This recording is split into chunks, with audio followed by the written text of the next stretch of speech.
हमारी क्लास की वैसे रिकॉर्डिंग्स भी यूट्यूब पे डल जाती हैं, तो अगर आप कभी रिवाइज़ करना चाहते हो, आप रिवाइज़ कर सकते हैं, राइट? ये जो लेक्चर है रिकॉर्ड हो रहा है। ओके, सो चैप्टर 2 स्टार्ट करेंगे, motion in one dimension.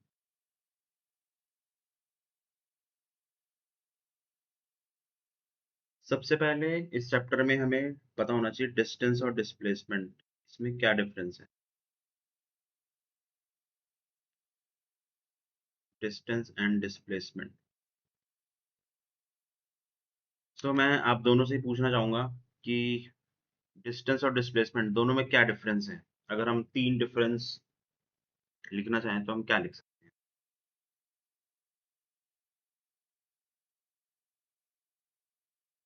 Mika आप बताओ। So distance is the full length covered from one point to another, and displacement is the shortest path covered. ठीक है, वेरी गुड, सही है। Distance is path covered during whole motion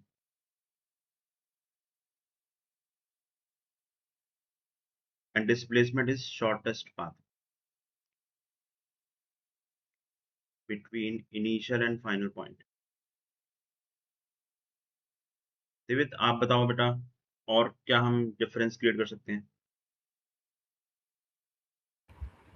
Um, Sir, distance is it is used in speed while displacement is used in velocity. It's represented by s. ये भी कह सकते हैं, distance speed के फॉर्मूला में use होगा, डिस्प्लेसमेंट वेलोसिटी के formula में यूज होगा। And there is one more difference, distance is scalar quantity, right, and it is vector quantity. तो वेक्टर क्वांटिटी जो है उसके बारे में हमने डिस्कशन किया था कि स्केलर और वेक्टर क्या होते हैं, जो आपकी क्लास हुई थी लास्ट लास्ट क्लास, उसमें हमने ये डिस्कशन नहीं किया था, राइट? ओके ठीक है, तो हमें इसको भी पहले अच्छे से समझना पड़ेगा, है ना? तो स्केलर और वेक्टर, उसके बारे में आपको क्या पता है? मीका पहले आप बताओ बेटा।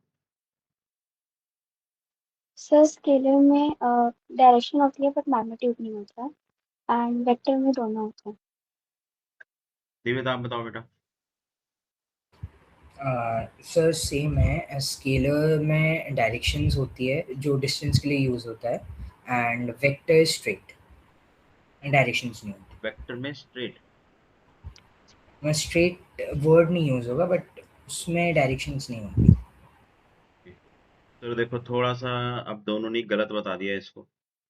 देखो स्केलर ऐसी फिजिकल क्वांटिटी होगा, physical quantity having magnitude and follows simple algebra.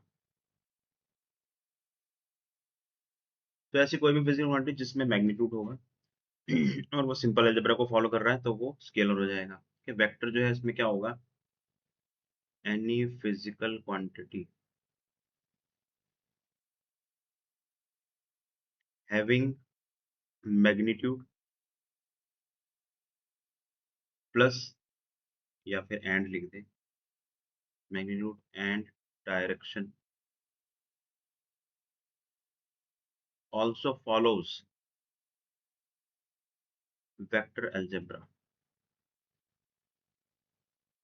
तो ये जो डेफिनेशन है वेक्टर्स की, ये आपने कहीं ना कहीं पढ़ी होगी छोटी क्लासेस में, है ना? कि ऐसी की फिजिकल क्वांटिटी जिसका मैग्नीट्यूड और डायरेक्शन दोनों है, उसको हम वेक्टर बोलते हैं, राइट?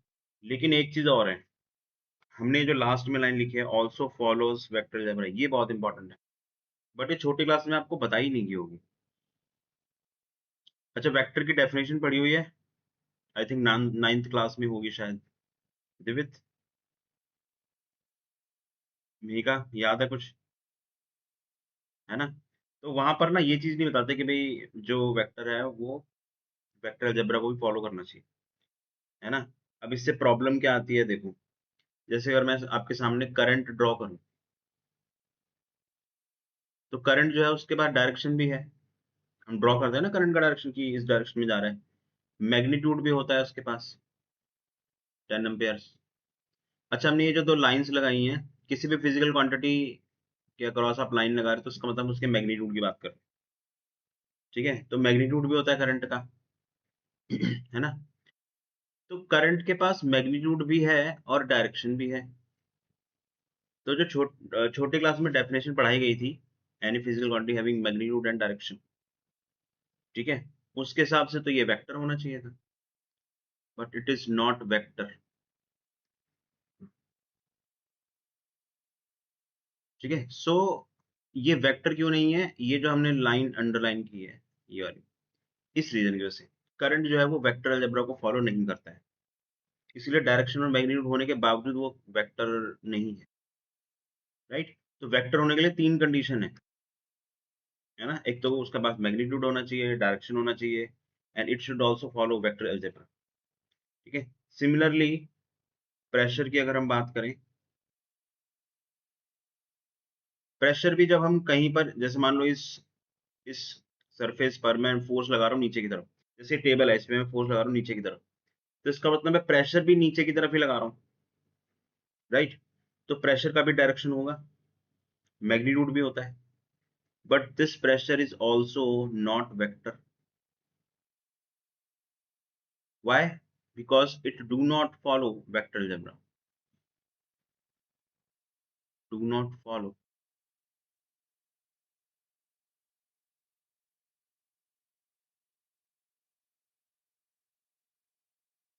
वेक्टर अलजेब्रा,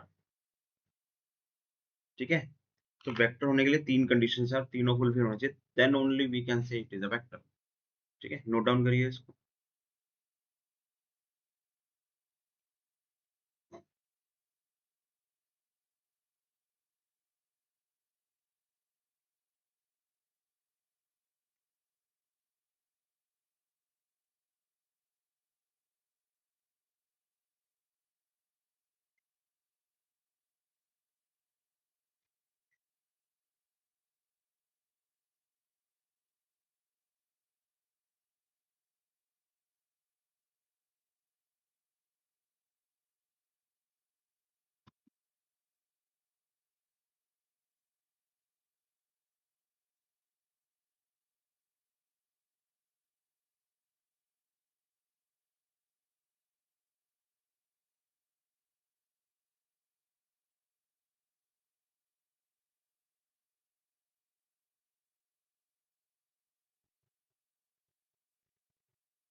जी, नोट डाउन हो गया।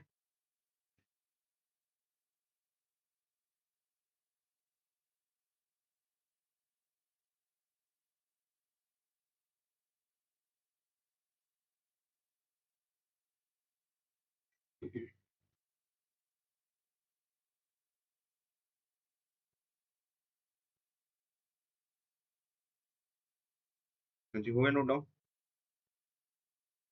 ठीक है। Yes, sir.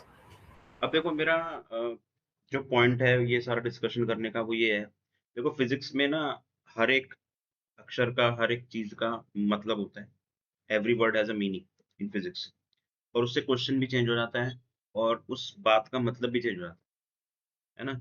इसलिए मैं हमेशा कोशिश करता हूँ कि हम जो भी कुछ भी डेफिनेशन लिख रहे हैं, कोई भी चीज लिख रहे हैं, उसमें एक एक वर्ड का हमें मतलब क्लियर होना चाहिए, क्या है इसका एग्जैक्ट मीनिंग, तब आपको फिजिक्स कभी भी डिफिकल्ट नहीं लगेगी। प्रॉब्लम इज दैट कि बेसिक्स के अंदर कोई जाना नहीं चाहता, मतलब ज्यादातर लोग यही समझते हैं कि फिजिक्स जो है वो बाकी सब्जेक्ट्स की तरह है, जो फॉर्मूलाज है वो याद कर लो, रट लो, न्यूमेरिकल्स में ट्राई करना शुरू कर दो, हो जाएगा। नहीं होगा ऐसे, क्योंकि फिजिक्स में ना बाल की खाल निकालने वाला काम होता है ना? बाल की खाल निकालने वाला समझते हो क्या मतलब है? We have to go in the deep कि वो एक्चुअल में क्या कहना चाह रहा है ना? तो वेक्टर का मतलब हमने समझ लिया, है ना? अब हम इन दोनों में डिफरेंस लिख रहे हैं, तो 2 डिफरेंस हमने लिख लिए, ठीक है? और एक डिफरेंस और है, जो डिस्टेंस है वो कभी नेगेटिव नहीं हो सकता, राइट? क्योंकि पाथ कवर्ड हमेशा पॉजिटिव ही होगा, आप कभी भी चलोगे तो वो पाथ तो कवर हो गई, it can not be negative, distance can't be negative.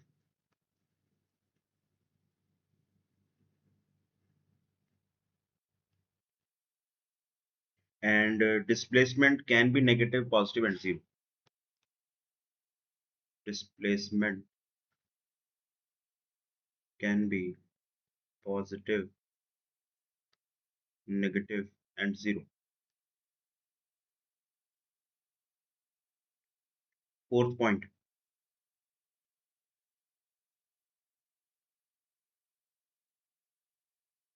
Distance का जो मैग्नीट्यूड है वो हमेशा या तो डिस्प्लेसमेंट से बड़ा होगा या फिर बराबर हो सकता है। जो डिस्टेंस है उसका मैग्नीट्यूड डिस्प्लेसमेंट से कभी छोटा नहीं हो सकता, या तो बराबर हो सकता है या बड़ा हो सकता है।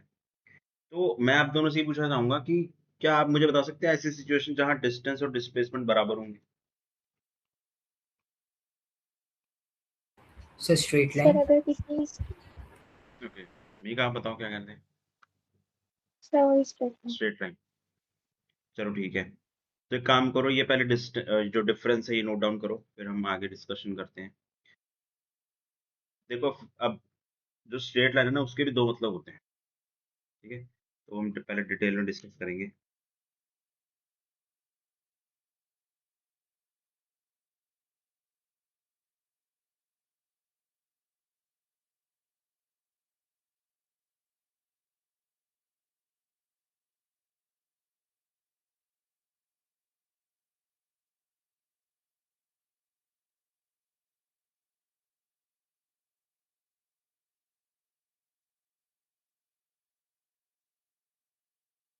ओके, ठीक है। तो देखो, स्ट्रेट लाइन जो है उसके भी 2 मतलब होते हैं। एक पार्टिकल मान लो ऐसे गया सीधा,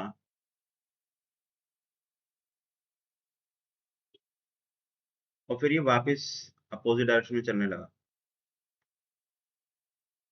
पहले ये ऐसे गया और फिर ये ऐसे गया, ए से बी, देन बी से सी। ये भी स्ट्रेट लाइन मोशन है, राइट? तो क्या इसमें डिस्टेंस और डिस्प्लेसमेंट सेम होगा? नहीं होगा, क्योंकि नो सर हाँ, क्योंकि यहाँ पर डिस्टेंस का मतलब हो जाएगा A B plus B C, और डिस्प्लेसमेंट का मतलब होगा ए सी, यानी कि यहाँ से लेके यहाँ तक, ये डिस्प्लेसमेंट है,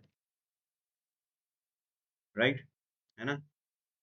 और डिस्प्लेसमेंट का जो डायरेक्शन है वो भी मैं आपको बता देता हूँ, it is always from initial to final. Displacement direction is always from initial to final, क्योंकि डिस्प्लेसमेंट जो है एक वेक्टर क्वांटिटी, तो उसका डायरेक्शन जो है वो हमें आगे उसका यूज करना पड़ेगा। तो उसका डायरेक्शन कैसे पता लगाएंगे? इनिशियल पॉइंट पर, ठीक है, और फाइनल पॉइंट पर एक स्ट्रेट लाइन लगाएंगे तो डायरेक्शन इनिशियल से फाइनल की तरफ होगी, राइट? अब देखो यहाँ पर ये जो हमने स्ट्रेट लाइन मोशन ड्रॉ किया है, ठीक है, स्ट्रेट लाइन मोशन भी 2 टाइप का होगा। एक एक होगा कि जिसमें पार्टिकल एकदम सीधा चलता जा रहा है, और एक ये वाला मोशन होगा कि जिसमें पार्टिकल घूम के वापस, है ना, मूव वो स्ट्रेट लाइन में ही कर रहा है, लेकिन पहले सीधा गया और फिर टर्न बैक करके वापस आ गया, ठीक है? तो जब पार्टिकल बिल्कुल सीधा चलता है विदाउट डायरेक्शन चेंज किए हुए, तो उसको हम बोलते हैं unidirectional motion. Unidirectional motion, uni का मतलब एक डायरेक्शन, है ना? Unidirectional motion. तो जो हम बोल रहे हैं कि डिस्टेंस और डिस्प्लेसमेंट बराबर होंगे, वो किस में होंगे? यूनिडायरेक्शनल में होंगे, है ना। Displacement is equals to distance in case of unidirectional motion. Unidirectional motion का मतलब है like this, particle is moving only in one direction.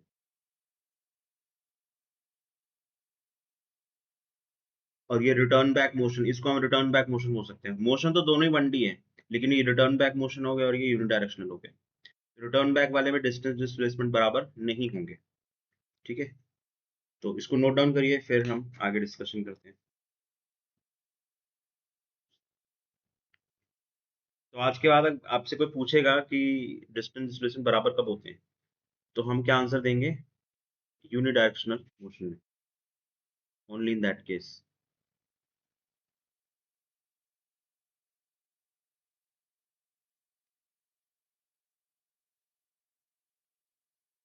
Akshu, Akshu,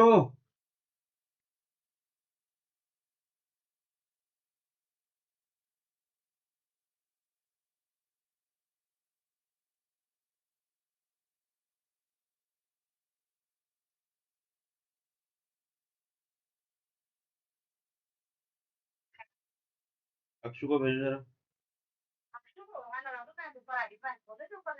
कहाँ है अक्षु? सुन ही नहीं रहा हो। अक्षु, अक्षु, चलो कोई नहीं, कोई बात नहीं।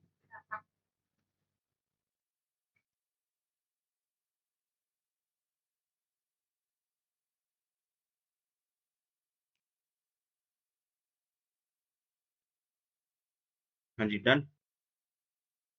ठीक है, ओके। तो अब हम एक छोटा सा क्वेश्चन करते हैं। एक पार्टिकल है जो सर्कुलर मोशन कर रहा है।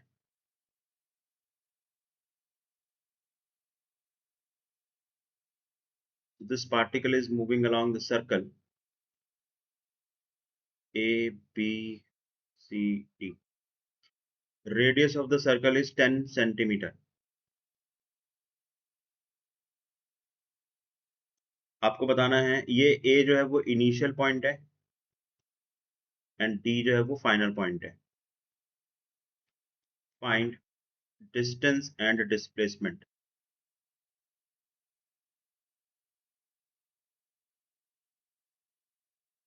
ट्राई करिए, इसमें क्या होगा डिस्टेंस एंड डिस्प्लेसमेंट।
तो कुछ पूछना हो तो पूछ सकते हैं, अगर कोई फॉर्मूला वगैरह भूल रहे हैं तो।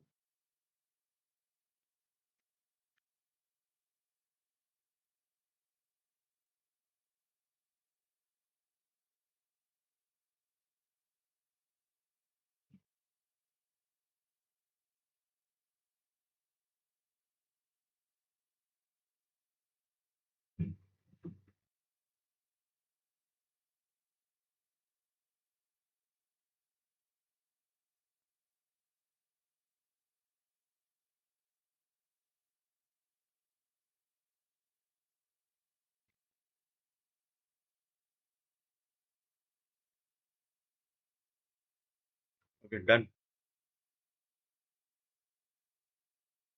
तो डिस्टेंस क्या आ रहा है? Sir 62.85 centimetre. 62.85 सेंटीमीटर, ये डिस्टेंस आ रहा है। और डिस्प्लेसमेंट? सर 10√2 आ रहा है। मी का? सर सेम आंसर है। ठीक है, तो एक बार मैं बता देता हूँ किस तरीके से करना है, तो आप देख लीजिए सही किया है नहीं। डिस्प्लेसमेंट तो सही है, यहाँ से हमें क्लियरली दिखाई दे रहा है कि ये एक राइट एंगल ट्रायंगल बनेगा, है ना। तो पाइथागोरस थ्योरम लगा सकते हैं, तो 10√2 आ जाएगा। और डिस्टेंस निकालने के लिए दिवित आपने क्या किया बेटा? डिस्टेंस के लिए sir 2 pi R. 2 pi R. अच्छा टोटल 2 पाई आर नहीं होगा। अ, मी का आपने भी यही किया, 2 पाई आर। एक क्वाड्रेंट कम हो गया। एक क्वाड्रेंट कम हो गया, है ना। तो देखो हमें इतना तो समझ में आ रहा है कि जो क्वाड्रेंट है चारों, उसमें से एक क्वाड्रेंट कम है, मतलब यानी कि 3/4 उसने कवर किया है। तो जो डिस्टेंस आएगा, it will be 3/4 of the 2 pi R, पूरे पेरीमीटर का 3/4। तो ये हो जाएगा आपका 3/4 ऑफ 2 × 3.14 इंटू आर, जो है वो आपका 10 सेंटीमीटर।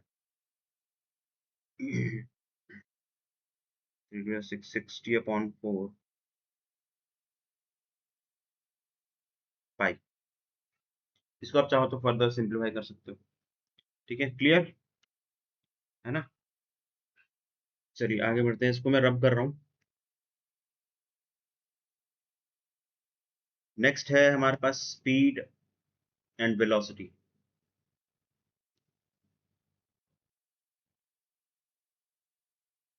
जनरली इसमें डिफरेंसेस जब पूछते हैं कि भाई स्पीड और वेलोसिटी में डिफरेंस बताओ, तो तीन डिस्टेंस मतलब तीन डिफरेंस पूछते हैं, लेकिन हम 5 डिफरेंस लिखेंगे। राइट, जनरली आपको बुक्स में 3 ही मिलेंगे। तो देखो एक एक करके स्टार्ट करते हैं। तो सबसे पहला तो स्पीड जो है वो एक स्केलर क्वांटिटी है, और वेलोसिटी जो है वो वेक्टर है। अच्छा, स्केलर है और वेक्टर से फर्क क्या पड़ेगा? हम क्यों बार बार लिख रहे हैं कि ये स्केलर है वेक्टर है, इससे क्या फर्क पड़ेगा? तो इसमें हमें याद रखना है, जब आप स्पीड की कैलकुलेशन करेंगे तो आप सिंपल अलजेब्रा से कर सकते हैं, क्योंकि स्केलर जो है वो सिंपल अलजेब्रा को फॉलो करता है। बट जहाँ वेलोसिटी की बात आएगी तो वहां पर आपको वेक्टर अलजेब्रा करना पड़ेगा, वहां आप सिंपल अलजेब्रा फॉलो नहीं कर सकते, इसलिए हम बार बार इसको मेंशन कर रहे हैं। सिमिलरली डिस्प्लेसमेंट जो है उसको आप डायरेक्टली अलजेब्रा के अकॉर्डिंग सॉल्व नहीं कर सकते, वेक्टर अलजेब्रा सीखना पड़ेगा हमें।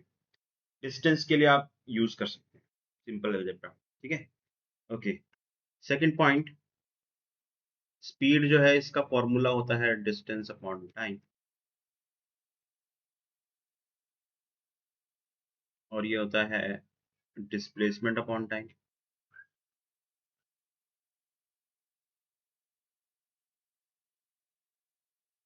ठीक है। थर्ड, अगर आपको भी कोई याद आ रहा हो तो आप बता सकते हैं, मैं तो खैर लिखूंगा ही। दिवित, एनी आंसर इसके अलावा, मतलब इन दो के अलावा?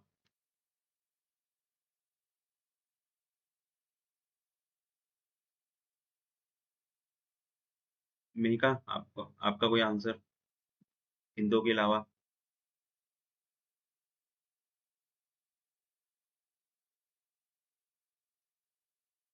सर स्पीड में वेलोसिटी में हमें एक्सेलरेशन की जरूरत होती है। लेकिन दोबारा बताओ।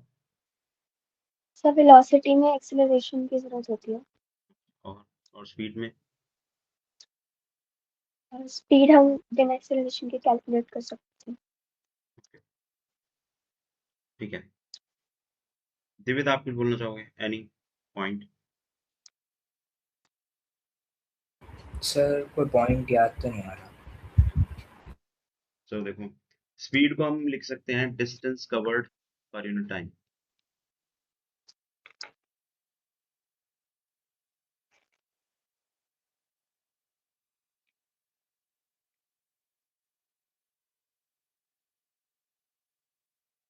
और ये displacement covered per unit time.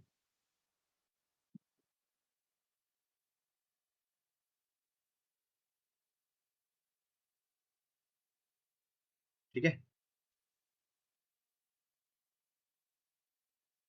Fourth point, जैसे कि डिस्टेंस जो है वो कभी भी नेगेटिव नहीं हो सकता, उसी तरीके से जो स्पीड है वो भी कभी नेगेटिव नहीं हो सकता। Speed can't be negative. Reason क्या है? क्योंकि डिस्टेंस नेगेटिव नहीं हो सकता। यहाँ पर हम लिखेंगे velocity can be positive, negative and zero.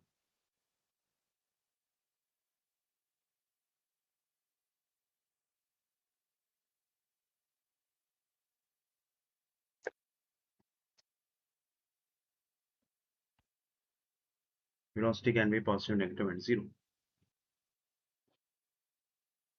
एक और पॉइंट है,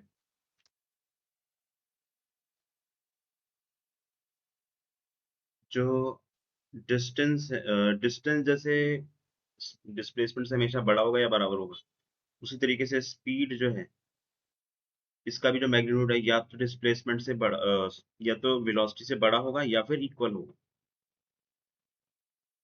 क्या हम इसको प्रूव कर सकते हैं कि जो स्पीड है वेलोसिटी से या तो बड़ा होगा या इक्वल होगा? इसको हम प्रूव कैसे कर सकते हैं? देखो, distance greater than equal to displacement, है ना, टाइम से डिवाइड कर दो, क्या बन गया? Speed greater than equal to velocity. तो this is a simple proof, है ना, नोट डाउन करिए इसको।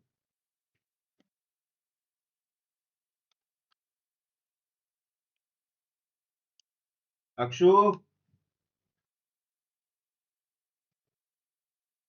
किससे आया था? मम्मी मम्मी अब वो छत पे गए थे ना, तो मैं भी छत पे जाने के लिए सोच रहा था। अब वो आ गए, अच्छा, आगे। इसलिए पाए ओके। आगे क्लास का नाम लगा ना। अक्षु, टेबल ला के दो यार, टेबल और गद्दी, ये आप पतली मोटी मोटी।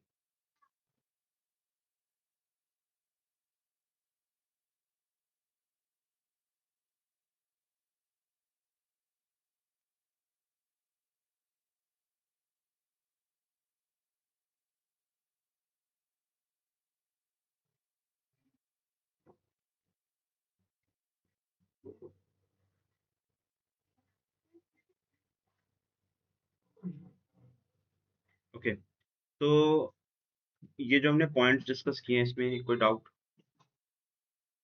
नो डाउट, ठीक है। No, sir.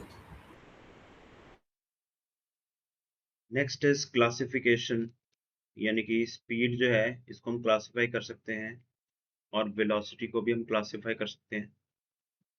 स्पीड जो है वो दो तरीके से हो सकती है, एक होती है एवरेज स्पीड और एक होती है इंस्टेंटेनियस स्पीड।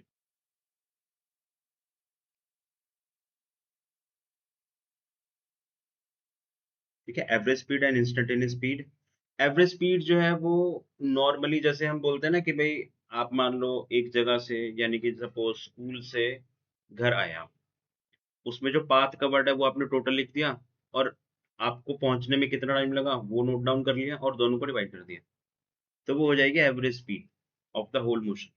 तो ये हो जाएगा total distance upon total time, ये हो गया आपका एवरेज स्पीड। तो आपने देखा होगा जो गाड़ियां, मतलब जैसे बाइक या कार में जिसमें भी आप कहीं जाते हो, उसमें एक वहां पर एक नीडल होती है जो हमें स्पीड बताती है हर मोमेंट पे, है ना? तो वो वाली स्पीड कौन सी होती है? That is instantaneous speed. Instant का मतलब है एक पर्टिकुलर टाइम। तो वो जो नीडल आपने देखा होगा वो ऊपर नीचे होती रहती है, आपने एक्सेलरेट किया तो स्पीड बढ़ जाएगी, नीडल ऊपर चली जाएगी, आपने ब्रेक लगाई तो नीडल नीचे आ जाएगी, तो वो हमें हर मोमेंट पे हमारी स्पीड बता रही होती है। तो that speed is instantaneous speed, right? So speed of the particle speed of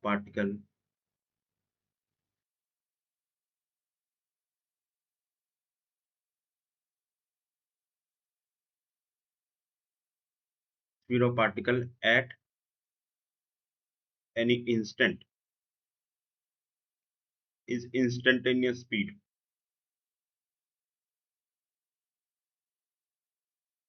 और इसको हम कैलकुलेट कैसे करेंगे? इसको हम कैलकुलेट करते हैं dx by dt, यानी कि इधर लिख लेते हैं differentiation of distance with respect to time. अब देखिए जो dx by dt है, ठीक है, इसमें d by dt जो है वो डिफरेंशिएशन को रिप्रेजेंट कर रहा है। तो अब आपको ये टेंशन नहीं लेने की सर ये डिफरेंशिएशन क्या होता है, ठीक है, बहुत आसान होता है। फिलहाल ये जो dx by dt है ये कहाँ से है वो मैं आपको बता देता हूँ। जैसे हम स्पीड लिखते हैं delta x upon delta T, है ना, यही लिखते हैं। डेल्टा x का मतलब है चेंज इन डिस्टेंस और डेल्टा टी का मतलब है change in time. But when change is very small, change is very small,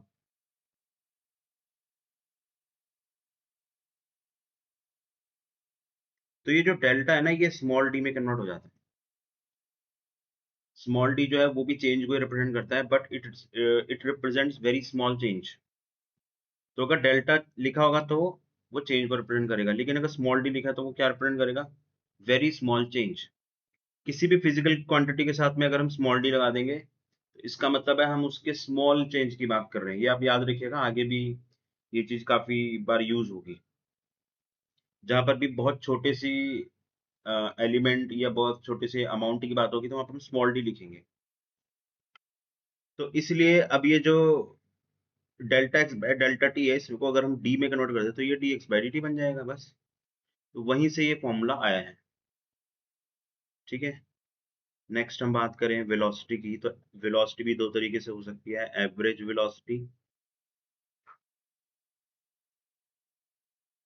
और instantaneous velocity.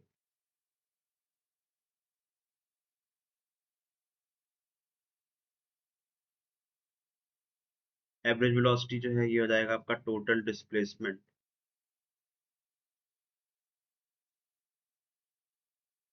Upon total time, और instantaneous velocity it is velocity of particle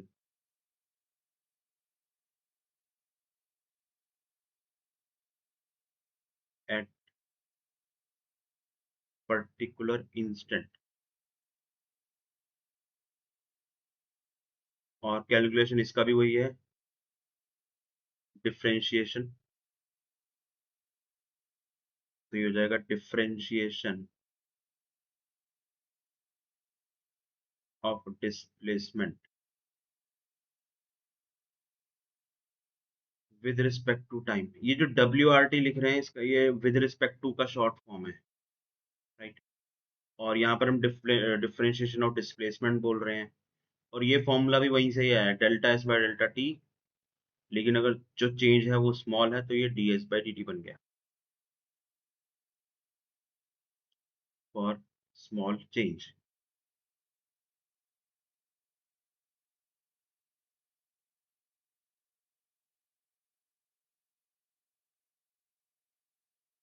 Delta turns into small d for a small change।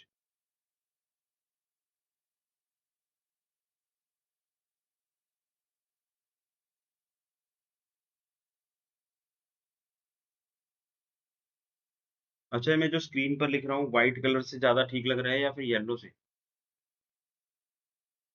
दिवित, कौन सा ज्यादा सही लग रहा है? Sir दोनों सही है। दोनों सही है। मीका, कौन सा ज्यादा अच्छा लग रहा है? सर वाइट सही है। भाई सही है, चलो ठीक है।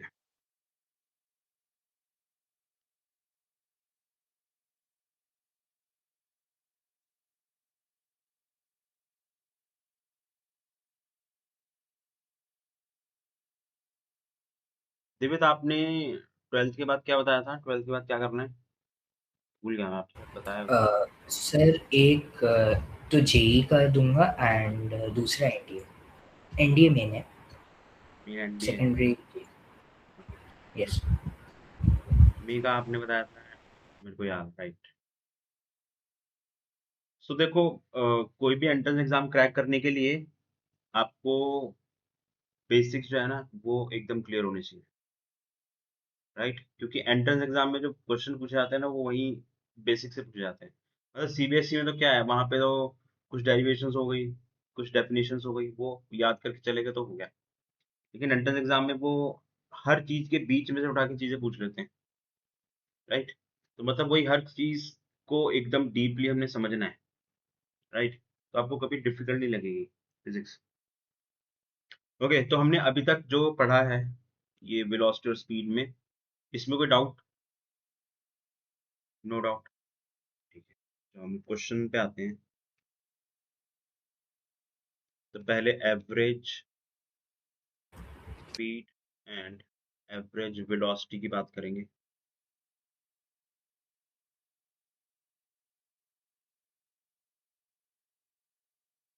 तो सपोज एक पार्टिकल ए से बी गया, बी से सी, और फिर सी से डी, ऐसे गया और फिर वापस आ गया। ये एक स्ट्रेट लाइन पे ही मोशन हो रहा है, पहले ऐसे गया, टर्न बैक करके उसी सेम पाथ पे वापस आ रहा है। तो जब वो ए से बी जा रहा था तो उसकी स्पीड थी v1, बी से सी जा रहा था तो उसकी स्पीड थी v2, और जब सी से डी जा रहा है तो उसकी स्पीड है v3।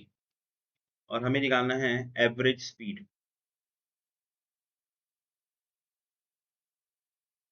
क्वेश्चन में दे रखा है time for A B is equal to time for B C is equal to time for C D. यानी कि जो तीनों इंटरवल्स हैं इसमें मूवमेंट में जो टाइम लगा है पार्टिकल को वो इक्वल लगा है, टाइम्स आर इक्वल, और हमें एवरेज स्पीड निकालने के लिए बोला गया है।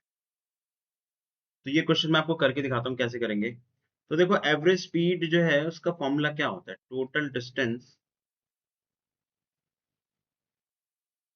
On total time.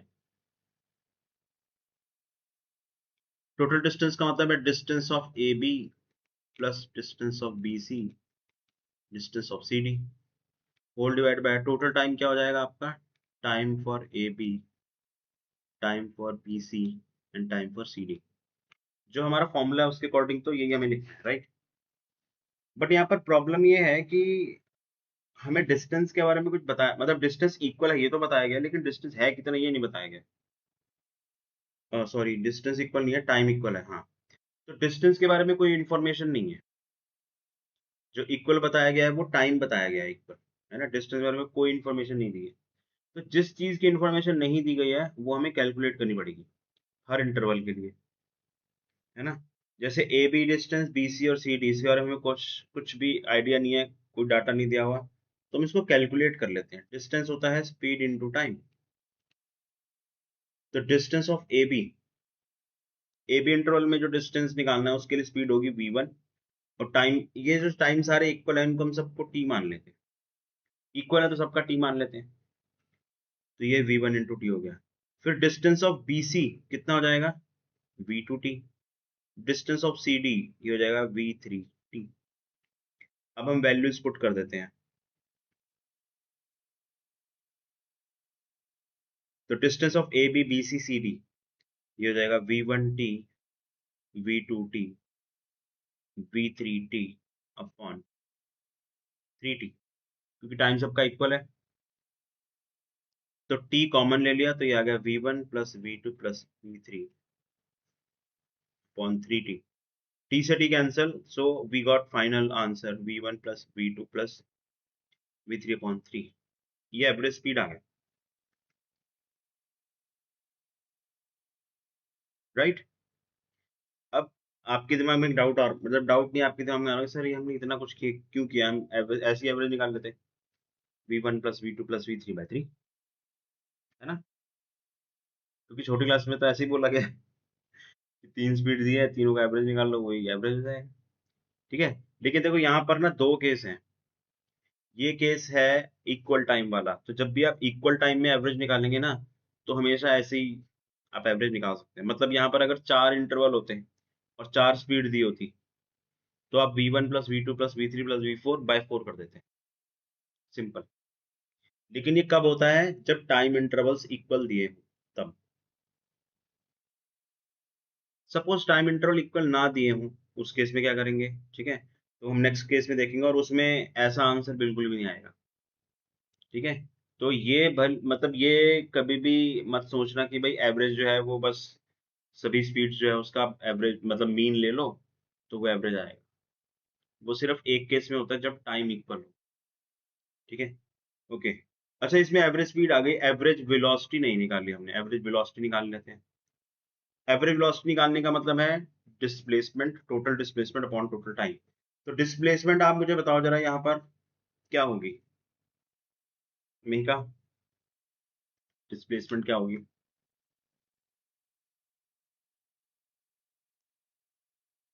मिका, आपकी आवाज नहीं आ रही है।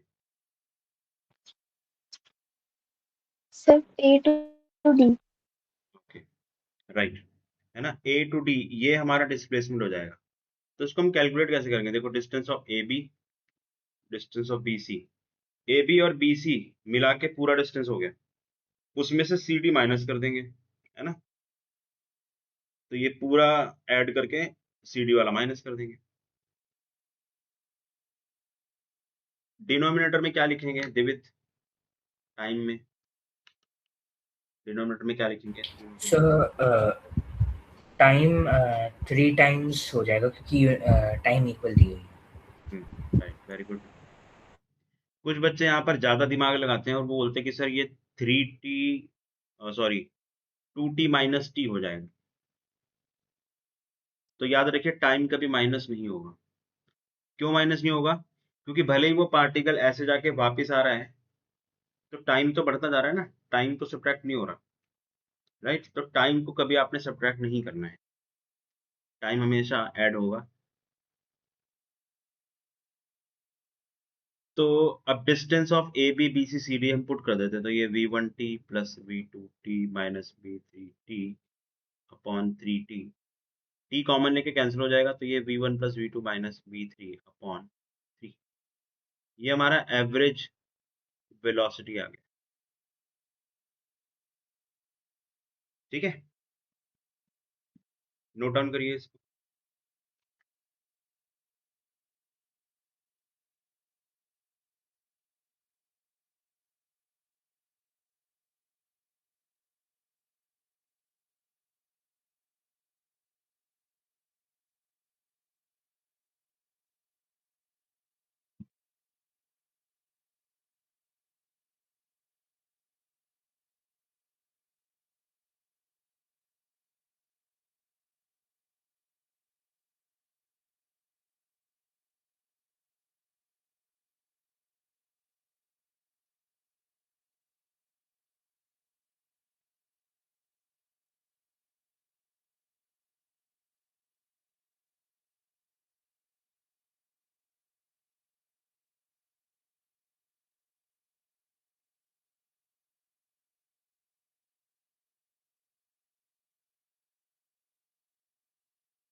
हाँ जी, हो गया।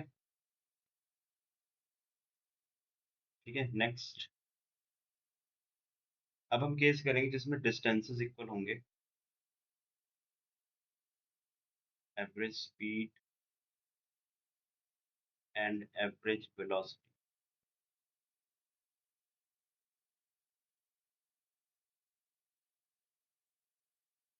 तो सपोज एक पार्टिकल ए से बी गया, बी से सी, और फिर वापस सी से डी। पहले ऐसे गया और फिर ऐसे। स्पीड यहाँ पर v1 है, v2 है, v3, and distances are equal. Distance of A B is equal to distance of B C, distance of C D. तो मैं चाहता हूँ आप ट्राई करें इसको। एवरेज स्पीड बतानी है आपको और average velocity.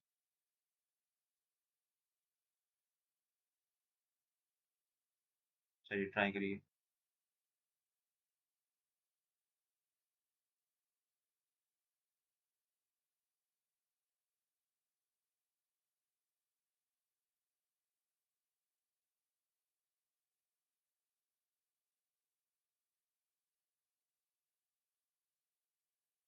Sir time mentioned है क्या कि इट्स यूनिफॉर्म? टाइम क्या कह रहे हो? Time time equal time. नहीं नहीं, इक्वल नहीं है। मतलब कोई अच्छा। इन्फॉर्मेशन नहीं है टाइम के बारे में। तो देखो, जिसकी इन्फॉर्मेशन नहीं है ना, उसको फिर आपने कैलकुलेट करके लिख देना है।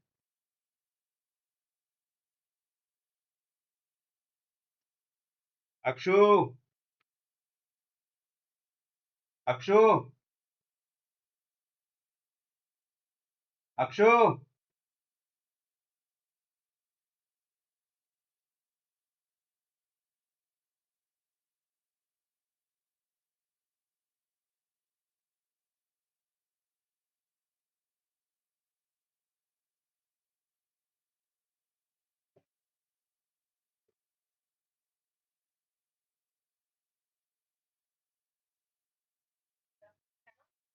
जो अक्षु से गलती भिजवाना है।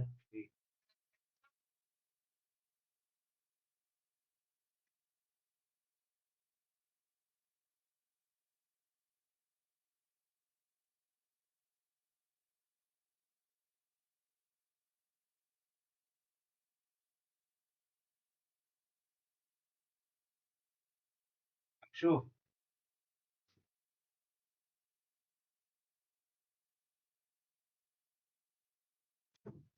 गद्दी से कराओ यार, गद्दी। या तकू, या तक्कू।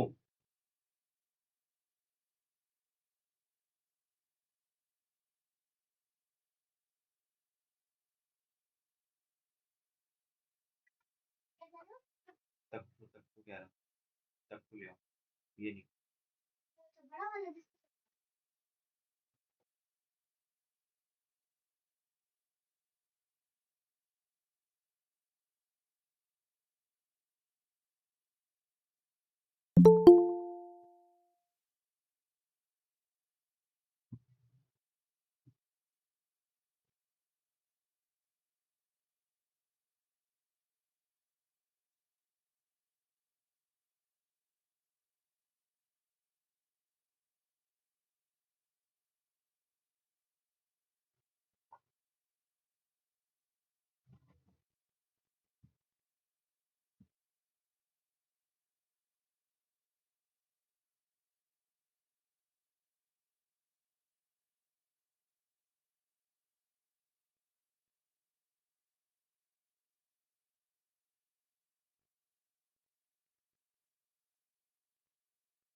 हाँ जी, हो गया सॉल्व। सर स्पीड के लिए it's coming 3d upon t1 plus t2 plus t3। देखिए, T D upon T1 plus T2 plus T3। लेकिन हमें T1 T2 तो दिया ही नहीं हुआ है। It's not given. Sir, 3 whole into T1 plus T2 plus T3. T1 T2 T3 is not given. तो हम देखो, जो चीज हमें दी नहीं है उसकी उसकी टर्म्स में हम आंसर कैसे निकाल सकते हैं? हमारा आंसर v1 v2 v3 के टर्म्स में आना चाहिए। ठीक है, चलो देखो इसको सॉल्व करते हैं। डिस्टेंसेस इक्वल हैं तो तीनों डिस्टेंस को हमने d मान लिया, तो टोटल डिस्टेंस तो 3d हो गया, ये सही है ना। डिवाइड बाय t1 t3 हो गया। ठीक है, अब t1 t2 t3 के बारे में कुछ आइडिया नहीं है, तो हम कैलकुलेट कर लेते हैं।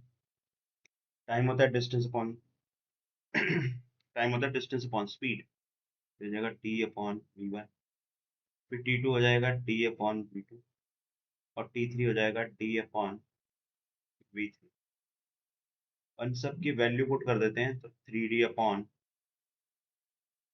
d upon v1, d upon v2, d upon v3। ठीक है, तो 3d अपॉन d कॉमन ले लेंगे, 1 upon v1, 1 upon v2, 1 upon v। ठीक है, तो d से d कैंसिल आउट हो गया, राइट। तो this is the answer for average speed और एवरेज वेलोसिटी। ये हो जाएगा आपका, देखो एवरेज वेलोसिटी में जब हम डिस्प्लेसमेंट लिखेंगे तो वो 2d माइनस डी, यानी कि d बचेगा सर, है ना। ये डिस्टेंस हम d बोल रहे हैं, d अपॉन, और टाइम तो हमेशा वही t1 plus t2 plus t3 add होगा, तो it will B d1 upon v1 plus 1 upon v2 plus 1 upon v3। d से d कैंसिल,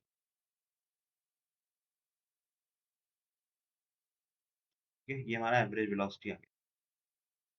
ठीक है, चलिए नोट डाउन करिए इसको, और अगर इसमें या पिछले क्वेश्चन में कोई डाउट है तो बताइए।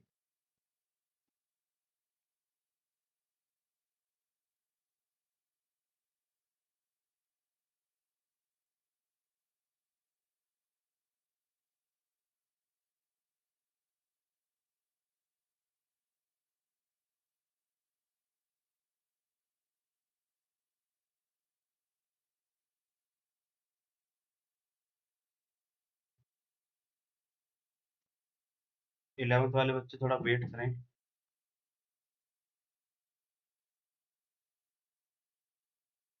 मैं सबको मेरी आवाज आ रही है, इलेवंथ वाले बच्चे? Yes, sir. ठीक है, थोड़ा वेट करिए।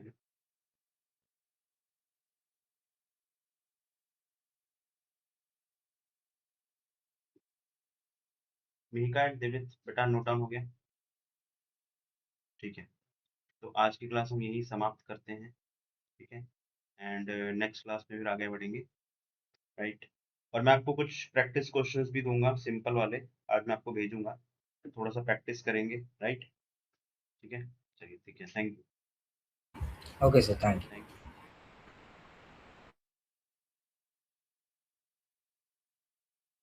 यू।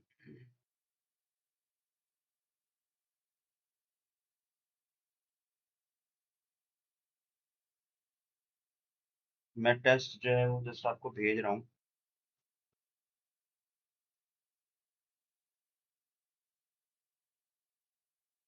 हमने मोशन स्ट्रेट लाइन का अभी तक टेस्ट नहीं लिया ना कोई, ये पहला टेस्ट आई थी मोशन स्ट्रेट लाइन का, राइट। Yes. और टेस्ट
हम्म सर मैं भेज रहा हूँ आपके ग्रुप में टेस्ट। टेस्ट में ग्रुप में भेज रहा हूँ, ठीक है।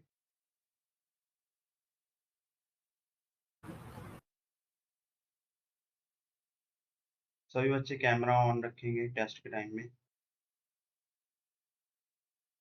ठीक है।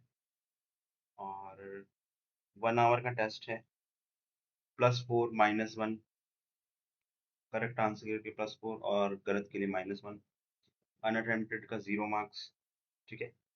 So start test.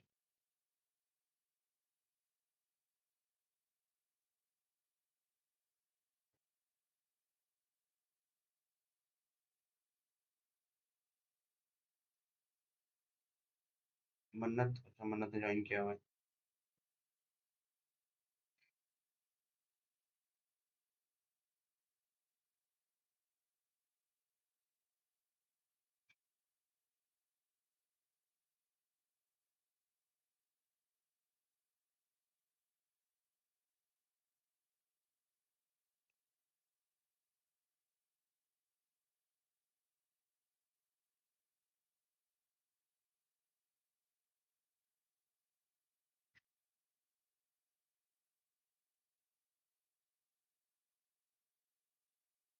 मन्नत हमने लास्ट क्या किया था टॉपिक?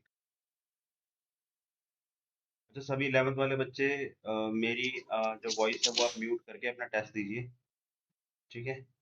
और बस कैमरा ऑन रखिए और टेस्ट दीजिए, है ना, तो दैट मेरे बोलने से आपको डिस्टरबेंस ना हो। तो वो जो कॉम्प्लेक्स सर्किट था उसमें पॉइंट पोटेंशियल टेक्निक करी थी, उसके 2-3 क्वेश्चन। कशिका जाएगी नहीं एंड कियारा देखते हैं ज्वाइन कर रही है नहीं कर रही है। सर जो संडे है ना, मतलब उस दिन शायद मैं टेस्ट ना दे पाऊँ क्योंकि अगले दिन मंडे को बीएमसी में पेपर है पूरा सिलेबस का, और बाहर भी जाना है एक्चुअली कहीं तो इसलिए। ओके चलो ठीक है, ठीक है।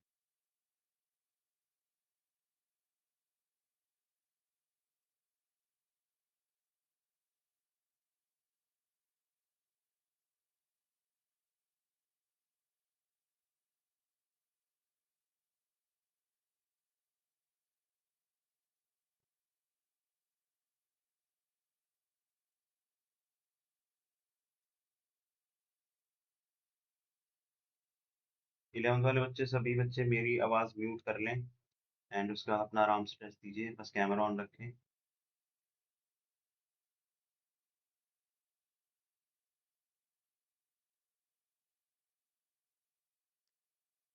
क्योंकि कॉम्प्लेक्स सर्किट्स में हमने पॉइंट पोटेंशियल टेक्निक की थी, राइट। क्यारा आपको कोई डाउट, हमने जो लास्ट क्लास में क्वेश्चन किया था हाँ सर। एंड सर जो मैंने आपको सॉल्यूशन भेजा था कि मेरा आंसर नहीं आ रहा। ओके चेक करते हैं।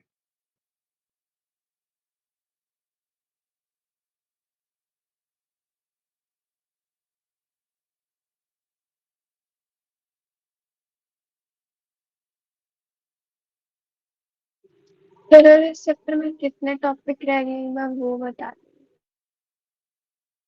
1 मिनट, ये पहले मैं चेक कर लूँ आपका ये गलत कैसे आ रहा है। 8c/3 आ गया, तो 8c/3 और c, है ना, ये दोनों सीरीज में है। तो जो सीरीज में होते हैं तो मैं ये वाला फॉर्मूला लगा रहा हूँ, C1 C2 upon C1 + C2। मन्नत ये क्लियर है, सीरीज कॉम्बिनेशन भी लगा सकते हाँ हैं। Yes sir. तो यही लगा रहा हूँ मैं, 8c/3 और c अपॉन 8c/3 + c। तो ये 3 है ना, एलसीएम लेके 3 इधर जाएगा और 8 और 3 11 हो गया। तो ये 8c² / 3 और नीचे 11c/3, 3 से 3 कैंसिल, c से c cancel, 8c/11। Yes sir, but यही तो आंसर आ रहा कुछ है और आता। आपका सर आंसर, यही तो आंसर आ रहा शायद, और मेरा ये आ रहा है शायद आंसर कुछ और था लेकिन। है। तो आंसर क्या है बताओ मेरे को, कहाँ है क्वेश्चन? अच्छा, मुझे याद नहीं रियल आंसर क्या था। तो याद नहीं है तो ये कैसे पता लगा कि ये गलत है हमारा जो निकाला हुआ है? क्योंकि सर उस टाइम मैंने चेक करा था तो शायद 8C/17 कुछ आंसर आ रहा था, अगर 11 ने लिखा तो ये उससे कुछ। 8C/11 ही है इसका आंसर। और मेरे ख्याल से ये क्वेश्चन तो मैंने दिया था ना। हाँ ऐसे वही है। तो जब मैंने क्वेश्चन दिया है तो और मैंने आंसर निकाला तो मेरा भी 8C/11 ही आया। आप देखो इसके जैसा क्वेश्चन आपने कहीं और देखा होगा, उसमें एक आध कैपेसिटर ज्यादा है कम हुआ होगा, इसकी वजह से चेंज आ रहा हो। अदरवाइज हो सकता है सर, ठीक है। इसका तो सेम ही है। हाँ सर 8C/11 ही आ रहा था। 8C/11 ही है। ठीक है, आगे बढ़ते हैं। हमारा जो कॉम्प्लेक्स सर्किट्स में हमने पॉइंट पोटेंशियल टेक्निक जो है वो कर ली है, उस पे बेस्ड हमने वो सर्कल वाला भी कर लिया आई थिंक, है ना। यस सर, वही क्वेश्चन था।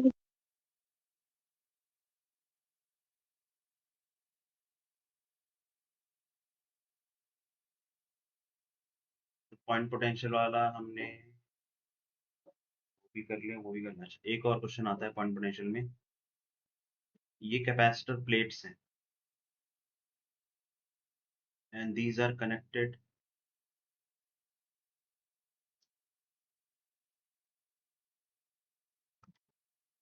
these are connected by conducting wires APAA। और ये जो हमने प्लेन स्ट्रेट लाइंस लगाई हैं these are capacitor plates या फिर कह लो मेटल प्लेट्स। सबके बीच में जो डिस्टेंस है वो d है।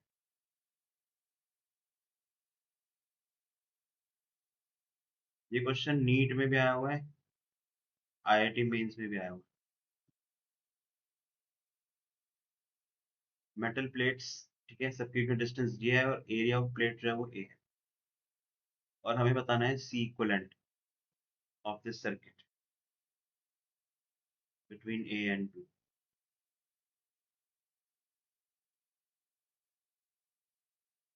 तो C इक्विवेलेंट जब हम कैलकुलेट करेंगे इसका, ठीक है, तो उसके लिए पहले हमें सर्किट तो दिखना चाहिए, सर्किट कहाँ है। तो अभी तो हमें सर्किट ही नहीं दिखाई दे रहा है ना। तो सर्किट कैसा बनेगा, देखो सर्किट बनाने के लिए हम क्या करेंगे, हम इन सबको नाम दे देंगे, हर प्लेट को 1 2 3 4 5।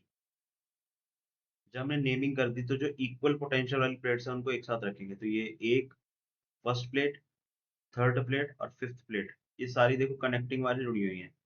ये वाली जो वायर्स है ये कंडक्टिंग वायर्स, कंडक्टिंग या फिर कनेक्टिंग एक ही बात है। ठीक है, ये जो स्प्रिंग टाइप की लगी हुई है।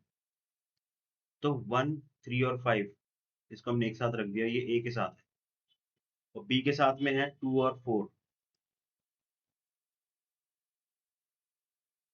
इन दो पॉइंट्स के बीच में हमने अब कैपेसिटर्स बनाने हैं, ठीक है। तो देखो एक कैपेसिटर, जो भी दो प्लेट्स ऐसे होंगी, ठीक है, आपस में आमने सामने, वो एक कैपेसिटर बनाएंगे, पैरेलल प्लेट कैपेसिटर। ठीक है, तो ये पैरेलल प्लेट कैपेसिटर जो है, पैरेलल प्लेट कैपेसिटर जो है, ठीक है, वो कितने बनेंगे वो देख लेते हैं। तो एक बनेगा 1 और 2 के बीच में, 1 पॉइंट ये रहा और 2 पॉइंट ये रहा, इसके बीच में हमने कैपेसिटर लगा दिया। और ये कैपेसिटर यहाँ पर जो बन रहा है ना वो ये रहा, ये एक कैपेसिटर बन गया, ठीक है। फिर उसके बाद जो दूसरा कैपेसिटर बनेगा वो ये 2 और 3 के बीच में बनेगा। तो 2 ये रहा और 3 ये रहा, तो एक और कैपेसिटर लगा दो। फिर नेक्स्ट कैपेसिटर बनेगा 3 और 4 के बीच में,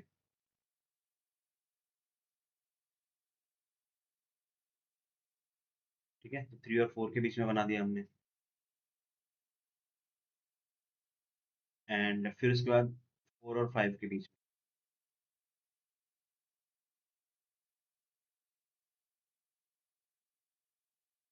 चार कैपेसिटर लगे हुए हैं पैरेलल कॉम्बिनेशन में। तो जो सी इक्विवेलेंट है वो हो जाएगा 4C। लेकिन हमें आंसर सी के टर्म्स में नहीं देना है, हमें आंसर देना है एप्सिलॉन नॉट A/D। क्योंकि एक simple parallel plate capacity capacitance यही होती है, तो हमने सी की वैल्यू पुट कर दी। ठीक है, सो क्यारा एंड मन्नत, इज दैट क्लियर। सर जो C की वैल्यू वो यस हमने सर। प्रूव करे या फिर वैसी वही है। क्या कह रहे हो, सी की वैल्यू। जो C की वैल्यू वो जो भी A मतलब जो C की वैल्यू आई है हाँ, वो प्रूफ कर कर आई थी। सी की वैल्यू तो हमें पता ही है ना, पैरेलल प्लेट कैपेसिटर जो है वो epsilon naught A by d होता है, ये तो हमें पता ही है। और ये पैरेलल प्लेट कैपेसिटर्स ही हैं क्योंकि दो प्लेट्स हैं आमने सामने, तो it is parallel plate capacitor, है ना। और हमने उन सबका मिला के इक्विवेलेंट निकाल लिया, ठीक है मन्नत, यस क्या रहा आपको क्लियर होगा बेटा? Yes sir. इसको नोट डाउन करिए फटाफट, फिर हम आगे बढ़ते हैं। हाँ बात बताओ बेटा। सर अगर कोई क्वेश्चन छोड़ दे तो दैट इज 0 मार्क्स, हाँ ठीक है, no negative marking right? No no.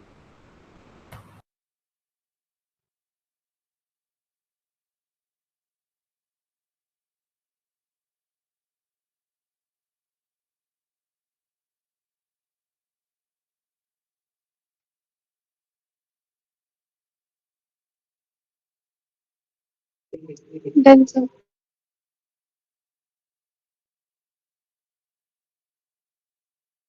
ठीक है, नेक्स्ट केस,